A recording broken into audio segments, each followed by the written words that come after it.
LeBron would make the Cavs elite. Cleveland closed the 2025-26 regular season with more than 60 wins, one of the best records in the entire NBA. And that single fact changes everything about what a LeBron James return would actually mean. This isn't 2014 anymore. Back then, he was walking into a rebuilding roster that had just finished with one of the worst records in the league. This time, he'd be walking into a finished product, a team already built to win right now. And that difference is the entire foundation of why his return would ignite Cleveland instead of just reshape it. Start with the roster he'd be joining. Donovan Mitchell is averaging 27.5 points a game, a mark that places him ahead of more than 98% of every player in the league. His effective field goal percentage sits at 55.4%, and his true shooting number is 59.8%, both of which rank him ahead of roughly 60 to 68% of the league. Mitchell isn't just scoring in volume, he's scoring efficiently. And that matters, because it means LeBron would not be walking into an offense that needs him to manufacture points from nothing. Then there's Evan Mobley. Mobley is putting up 17.9 points a game on a 58.4 effective field goal percentage, numbers that rank ahead of more than 89% and 77% of the league respectively. But his real value shows up on the other end. His mixed team defense rating sits at 93%, meaning he grades out ahead of 93% of every player in the league defensively. He's grabbing 8.8 rebounds a night, blocking 1.8 shots, and doing it while switching across multiple positions. For a 41-year-old LeBron James, that's the exact kind of front court partner that lets him save his legs. Jarrett Allen adds another layer. He's averaging 14.7 points on a 63.8 effective field goal percentage, a mark that ranks ahead of 90% of the league. His rebounding sites at 8.2 per game, ahead of 91% of players. And his defensive rating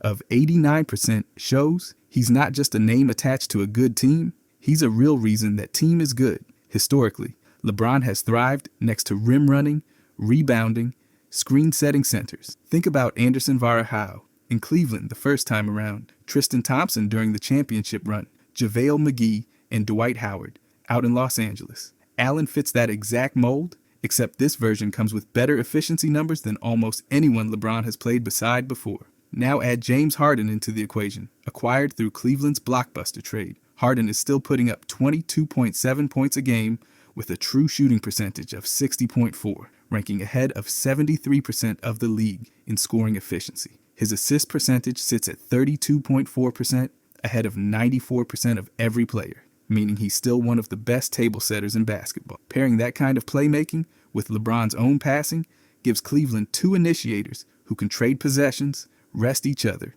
and never let the offense stall. Even the depth pieces matter. Dean Wade may only average 5.5 points a game, but he's shooting 57.3% on effective field goal shooting, and his on-off rating shows Cleveland outscores opponents by 6 3/10 points per 100 possessions when he's on the floor. That's the kind of role player continuity that makes a superstar addition work, because the pieces around the pieces are already dialed in. Look at LeBron's own numbers first, because they explain exactly why this fit works on paper before it even works emotionally. He's still scoring 21.3 points a game, ahead of more than 95% of the league. His effective field goal percentage of 54.8% ranks ahead of 56% of players, and his true shooting mark of 58.5% places him ahead of 60% of the league. Those are not empty numbers from a role player, those are star-level numbers from someone in his 40s. His playmaking hasn't disappeared either. He's averaging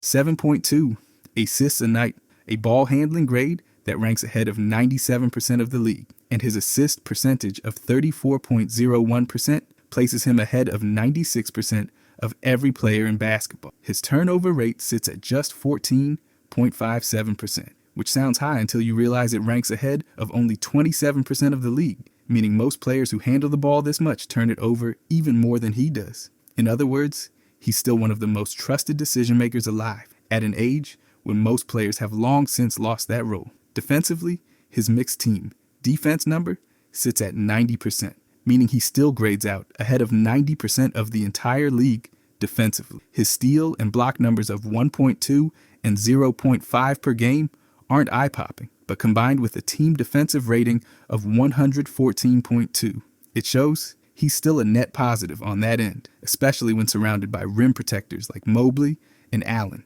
who can clean up anything he can't reach. His rebounding number of 6.2 per game ranks ahead of 69% of the league, and his usage rate of 27.7%, ahead of 93% of players, shows he's still heavily involved in the offense, despite everything he's already accomplished across 20-plus seasons. Put simply, the numbers say he hasn't declined into a role player. He's declined into a slightly less dominant version of himself, and that version still ranks near the top of the league in nearly every meaningful category. That's the statistical case for why Cleveland works. Now look at why the timing works.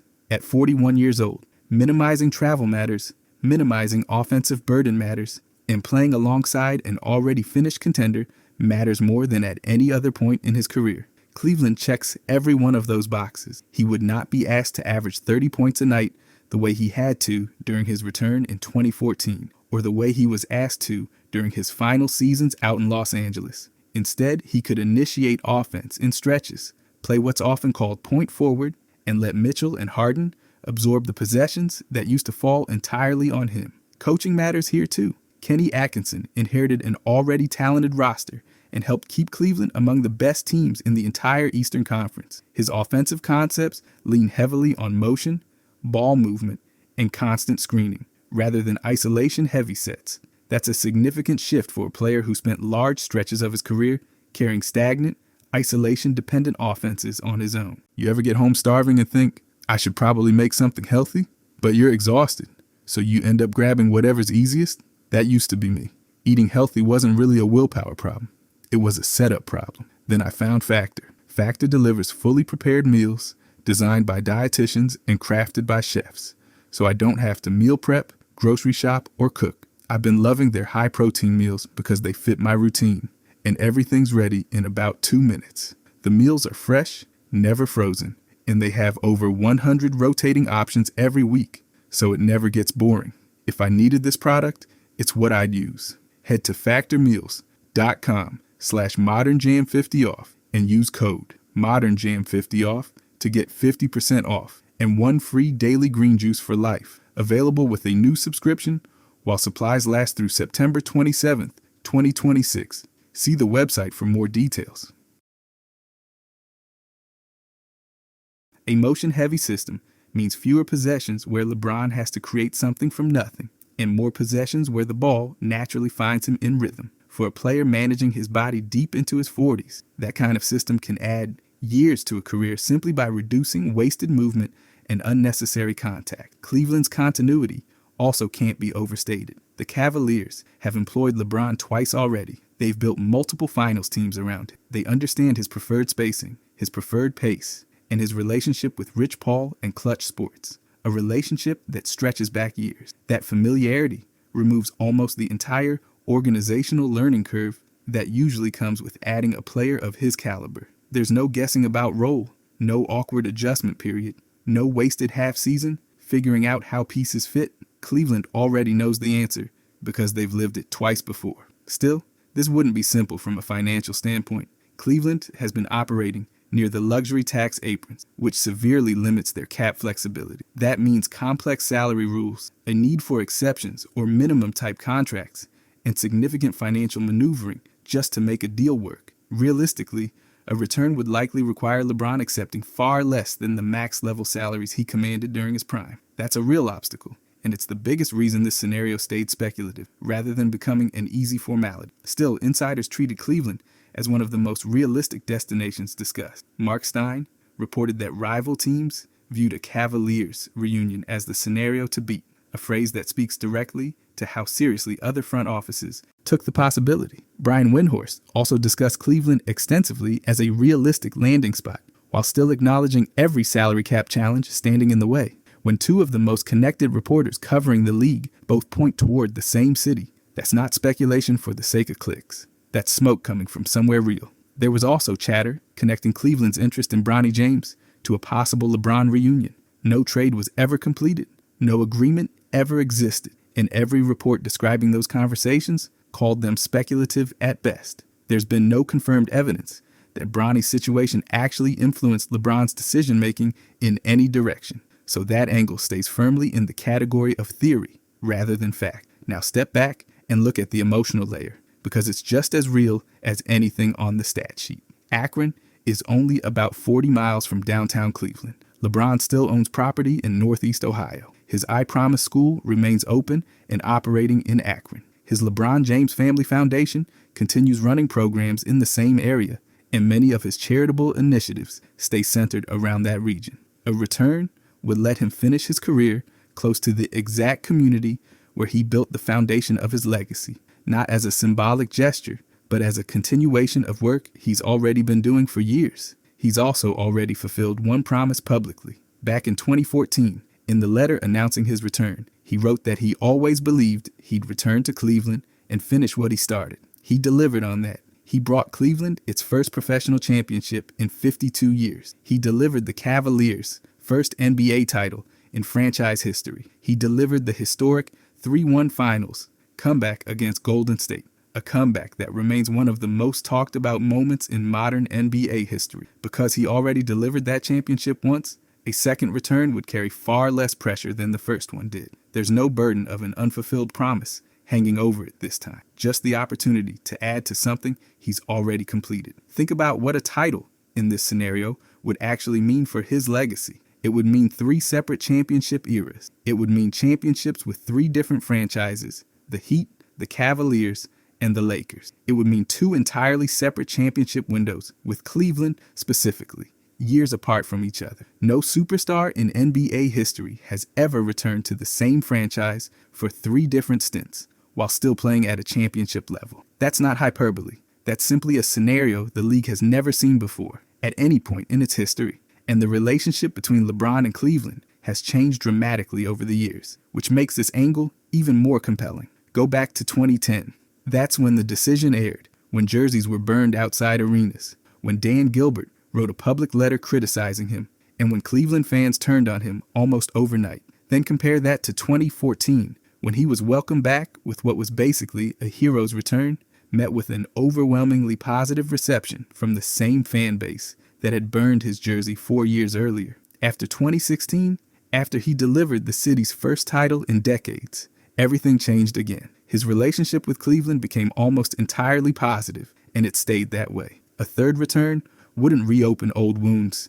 It would simply be the next chapter in a relationship that's already been fully repaired. Consider the full career arc a return would create. He was drafted by Cleveland, he left for Miami, and won 2 championships there. He returned home and delivered Cleveland's first NBA title. He left again and won another championship out in Los Angeles. A final return would mean he potentially finishes his career exactly where it started, closing a loop that spans multiple decades. No modern superstar has had a comparable multi-decade relationship with one single franchise, stretching across 3 separate stints and multiple championship runs with other teams sandwiched in between. Go deeper into the Donovan Mitchell fit specifically, because this is one of the most important pieces of the entire equation. Mitchell is one of the best off-ball scoring guards in basketball right now, and that matters enormously for a player like LeBron. Throughout his career, LeBron has thrived next to elite shot creators who can operate without the ball constantly in their hand. Mitchell's 27.5 points a game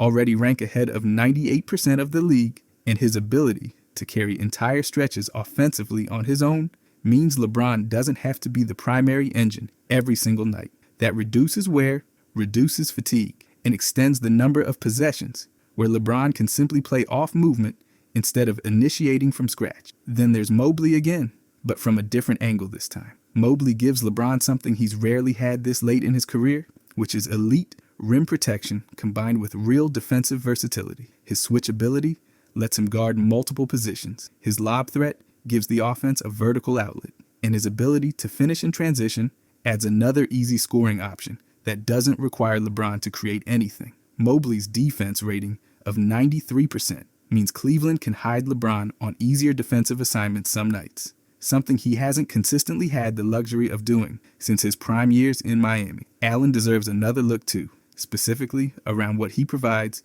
in terms of physical infrastructure. His screening opens driving lane. His offensive rebounding, ranked ahead of 88% of the league, creates second chance opportunities that don't require additional offensive possessions being run through LeBron. His rim protection and vertical spacing Give the offense a release valve anytime a possession breaks down. These are the exact traits LeBron has maximized throughout his career, with centers like Varejao, Thompson, McGee, and Howard. Except Allen's efficiency numbers, that 63.8 effective field goal percentage, are higher than almost any center he's played beside before. Now think about the historical comparison of roster quality specifically. In 2007, LeBron carried a Cavaliers roster to the finals, largely on his own, a team that didn't have anywhere near this level of surrounding talent. In 2018, he did something similar, dragging a flawed Cavaliers roster to the finals, almost single-handedly, before losing to a stacked Golden State team. From 2019 through 2025 with the Lakers, he was frequently asked to be the primary offensive engine on rosters that shifted and changed around him year after year. None of those situations resemble what Cleveland's current roster offers. This is the first time in years he would be joining a team already built at a championship level, without needing to be the singular engine driving every possession. Look at the net rating numbers across this current Cleveland core, because they tell a clear story on their own. Mitchell's net rating sits at plus 4.8. Allen sits at plus 5.3. Mobley's sits at plus 3.1. Wade's sits at plus 6.3. Every single key piece on this roster is already outperforming opponents when they're on the floor, independent of anything LeBron would add. That's the definition of a team that's already working, not a team searching for an identity. Adding a player of LeBron's caliber to a group that's already positive across the board is a completely different proposition than adding him to a rebuilding situation trying to find its footing. Harden's fit deserves one more look too, specifically around shared playmaking. His usage rate of 27.9%, ranked ahead of 94% of the league, shows he still commands a massive share of any offense he's part of. Pairing that usage with LeBron's own 27.7% usage rate would require real give and take. But it also means Cleveland would have two players capable of controlling an offense for stretches, allowing each to rest while the other operates. That kind of built-in load management through personnel, rather than through simply sitting out games, is exactly what extends careers at this stage. The turnover numbers matter here as well. Harden's turnover percentage sits at 16.6, ranked ahead of only 16% of the league, and LeBron's own number sits at 14.57, ahead of just 27%. Both players cough the ball up more than most high-usage players around the league. That's a real concern, worth acknowledging honestly, since a lineup featuring both of them together could occasionally lean turnover prone. But surrounded by low-mistake, high-efficiency role players like Wade and Allen, that risk becomes far more manageable than it would on a roster without that kind of support system in place. Look closer at the defensive infrastructure this roster provides, because it's arguably the single biggest reason a return would work at this stage of his career. Cleveland's team defense efficiency sits at 114.2, a number built largely around Mobley and Allen, protecting the rim behind everyone else. When LeBron played centerless, undersized lineups during stretches of his Lakers tenure, he was frequently forced into help side rotations that wore down his legs over an 82-game season. With Mobley and Allen anchoring the interior, LeBron could spend more defensive possessions on the perimeter, conserving energy for whichever end of the floor actually needs him most on a given night. Think about what this means across a full regular season. LeBron's minutes have already been managed carefully in recent years, with load management becoming a normal part of his schedule rather than an exception. A defensively sound roster like Cleveland's makes that kind of management even easier because the team doesn't collapse defensively the moment he sits. Compare that to earlier stretches of his career where his absence created enormous defensive drop-offs. Cleveland's defensive depth, from Mobley to Allen to Wade, means the team can survive nights off far better than almost any roster he's played for previously. The mixed teamwork numbers across this roster also deserve attention. Mitchell grades out at 95%, Harden at 90%, Allen at 93%, Mobley at 82%, and Wade at 89%. Every single rotation piece grades out above the 80th percentile in terms of overall team impact. That's an extraordinarily rare collection of two-way contributors surrounding a single superstar addition. Most stars who join contenders are joining rosters with at least one or two negative impact players buried in the rotation. Cleveland doesn't have that problem, at least not among this specific group. There's also the shooting profile to consider. Allen's three-point attempts sit at 0, meaning he offers no shooting gravity from outside, but his interior efficiency more than compensates by clearing space underneath the basket. Mobley's one, made 3 per game, adds enough spacing to keep defenses honest without needing him to become a knockdown shooter. Wade's 1.2 made threes on a 57.3 effective field goal percentage gives Cleveland a reliable stretch 4 who can space the floor around whatever front court combination is on the floor. That spacing profile, even without a true elite three-point shooter in the starting front court, still gives LeBron enough room to operate downhill, something that's mattered throughout his entire career, regardless of which team he's played for. Now consider what this means for Cleveland's ceiling specifically, beyond just LeBron's individual fit. A team that already won more than 60 games without him would be adding a former 4-time NBA MVP, a 4-time champion, and a 21-time All-Star into an already elite rotation. Even at a reduced role, historical context suggests that kind of addition doesn't just maintain a team's ceiling, it raises it. Playoff basketball in particular tends to reward exactly the kind of experience LeBron brings, since postseason series often come down to late game execution, something he's built an entire reputation around across 2 decades of finals appearances. Think about postseason depth specifically.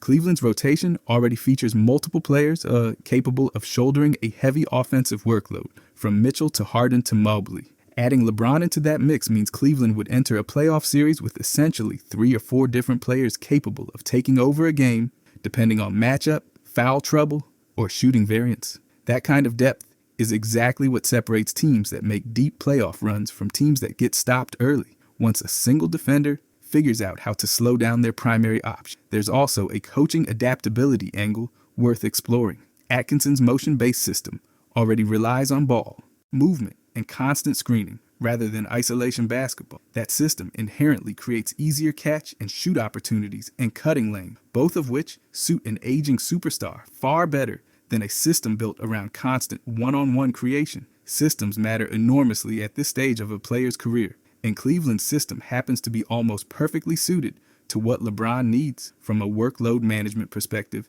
heading into his 40s. Look also at how this fits into the broader picture of superstar player movement across the league in recent seasons. Stars increasingly choose to join already established contenders rather than attempt to build one from the ground up on their own. That shift in approach reflects lessons learned across the league, where isolated superstar runs on rebuilding rosters often end up without championships, while superstar additions to already complete rosters tend to produce far more consistent postseason success. Cleveland represents exactly that kind of already complete roster, which is precisely why insiders like Stein and Windhorst kept returning to it as a realistic destination throughout the speculation. Circle back to the financial side one more time, because it's worth fully understanding just how complicated this would actually be to execute. Operating near the luxury tax aprons means Cleveland faces restrictions on which contract exceptions they're even allowed to use. Teams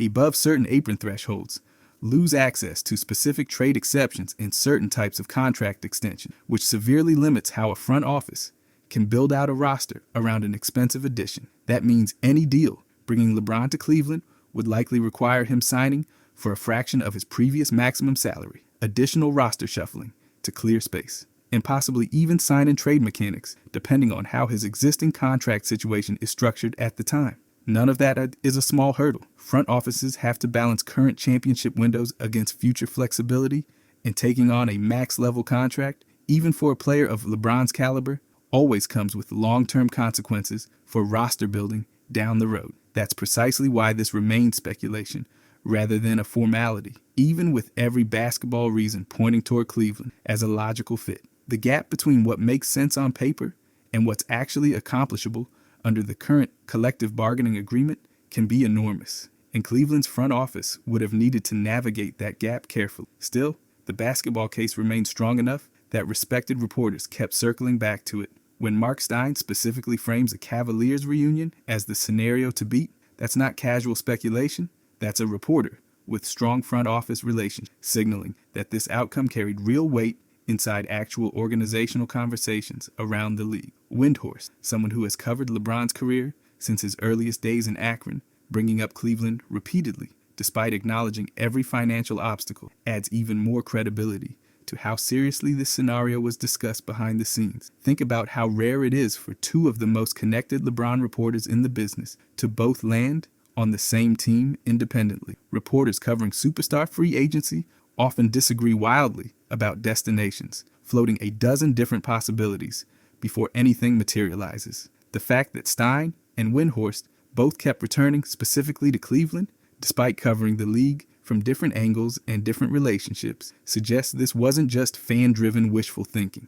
It reflected something closer to genuine organizational interest on both sides of a potential deal. Now think about what all of this means when it's stacked together, instead of viewed piece by piece. Cleveland already won more than 60 games without him. Their roster already features multiple players, grading out above the 80th percentile in overall impact. Their two bigs already rank among the best defensive front courts in the league. Their coaching system already relies on ball movement rather than isolation basketball. Their organization already has two prior stints of experience building around exactly this player. Their city already sits close enough to Akron that his ongoing charitable work would barely need to shift at all. Every single piece of infrastructure that makes a superstar addition succeed was already sitting in place before his name ever entered the conversation. That's what separates this scenario from most superstar relocation stories. Most of the time, a star joins a team,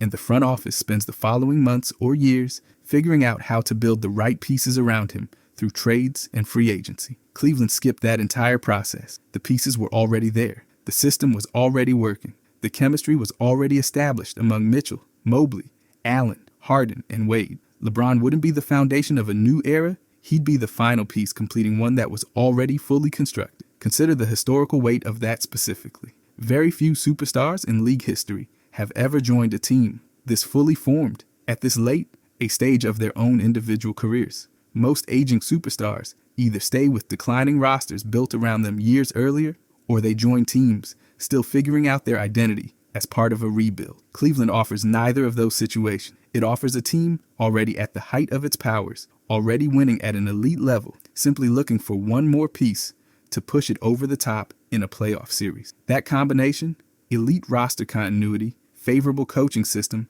genuine emotional ties to the region, and a realistic reduced role, is exactly why insiders treated Cleveland as the most logical destination throughout this entire speculation. It wasn't built on nostalgia alone. It was built on measurable, statistical, organizational reasons that all pointed in the same direction, even while the financial mechanics of actually completing such a move remained genuinely complicated. Look one more time at the individual efficiency numbers, because they reveal something important about how sustainable this fit would actually be across a full season and a long playoff run. LeBron's true shooting percentage of 58.5% isn't just a strong number for a player his age, it's a strong number for any player at any age, ranking ahead of 60% of the entire league. That efficiency means Cleveland wouldn't be sacrificing shot quality by feeding him possessions, even in a reduced role. Every touch he gets would likely still translate into an above-average scoring outcome, which matters enormously in close playoff games, where possessions become increasingly valuable as a series wears on. Compare that efficiency to Harden's true shooting mark of 60.4% and Mitchell's mark of 59.8%. All three players are operating above the league average in scoring efficiency, which means Cleveland's offense wouldn't need to rely on a single hot shooting night to win games. They'd have three separate, reliable, efficient scoring options capable of carrying stretches independently of each other. That kind of redundancy is exactly what championship-level offenses need, heading into a 7-game series, where opposing defenses inevitably adjust and take away whatever option worked in the previous game. Mobley and Allen's efficiency numbers matter here too, specifically because they represent low-mistake, high-value possessions that don't require primary shot creation at all. Allen's 63.8 effective field goal percentage and Mobley's 58.4% mean easy baskets are available every single game through screening, rolling, and offensive rebound, without needing a single isolation possession from anyone. That kind of easy offense reduces the overall burden on every ball handler in the rotation, LeBron included, which becomes increasingly important across the length of an 82-game regular season. followed by a playoff run. Think about turnovers one more time, since they're often the difference in close postseason games. Mitchell's turnover percentage of 10.8 ranks ahead of 64% of the league, a strong number for a high-usage guard. Mobley's number of 11.6 ranks ahead of 56%. Wade's number of 6.72 ranks ahead of 92% of the entire league, an elite mark for any rotation player. Surrounding a turnover-prone backcourt combination of LeBron and Harden with low-mistake frontcourt pieces creates exactly the kind of balance that keeps an offense from unraveling during high-pressure playoff possession. Put the entire picture together, and the case becomes clear. Cleveland already won more than 60 games during the 2025-26 season without him. They already have a top-tier defensive frontcourt in Mobley and Allen, both grading out above the 80th percentile in overall impact. They already have two efficient, high-level scorers in Mitchell and Harden, capable of shouldering a heavy offensive workload on any given night. They already have a coaching system under Kenny Atkinson built around ball movement rather than isolation basketball, a system that suits an aging superstar far better than the heliocentric offenses he's carried throughout much of his career. They already have organizational familiarity, having built championship rosters around him twice before, and they already have geographic and emotional proximity to Akron, where his school, his foundation, and much of his charitable work remain active to this day. None of that guarantees a championship. Roster fit on paper never guarantees anything once real playoff basketball begins. But it does explain, in very concrete terms, why insiders like Mark Stein and Brian Windhorst kept treating Cleveland as the scenario to beat, rather than dismissing it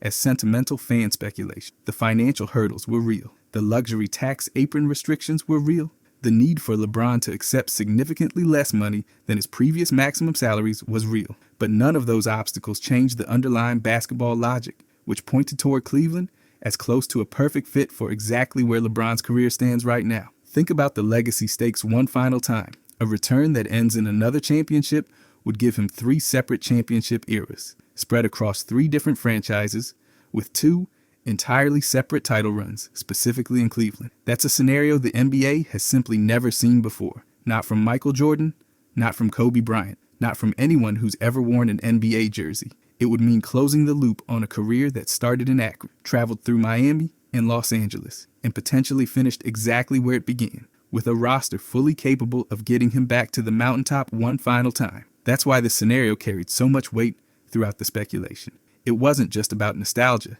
and it wasn't just about a hometown story that sounds good in a headline. It was about a 41-year-old superstar who's still producing top-tier efficiency numbers, still ranking among the league's best playmakers, and still capable of impacting winning at an elite level, potentially joining the single most complete roster he's had the chance to join since his championship years with Miami. Every statistic, every organizational detail, and every piece of insider reporting pointed toward the same conclusion. If LeBron James ever put on a Cavaliers jersey for a third time, Cleveland wouldn't just be adding a legend for the sake of the moment. They'd be completing a roster that was already built to win, with the one player capable of turning a very good team into a genuine championship contender, and giving Cleveland basketball one more chapter in a story that's already among the most remarkable in league history. One more detail worth sitting with is the timeline itself. He was drafted by Cleveland back in 2003. He left for Miami in 2010. He returned in 2014 and delivered the title in 2016. He left again for Los Angeles in 2018 and won another championship in 2020. A third Cleveland stint, this deep into his 40s, would mark more than 2 full decades of a career still intertwined with the same franchise that started it all. A timeline no other superstar in league history has ever matched. Add in the fact that Cleveland's core already features 5 rotation players each grading out above the 80th percentile in team impact, and it becomes clear why so many people around the league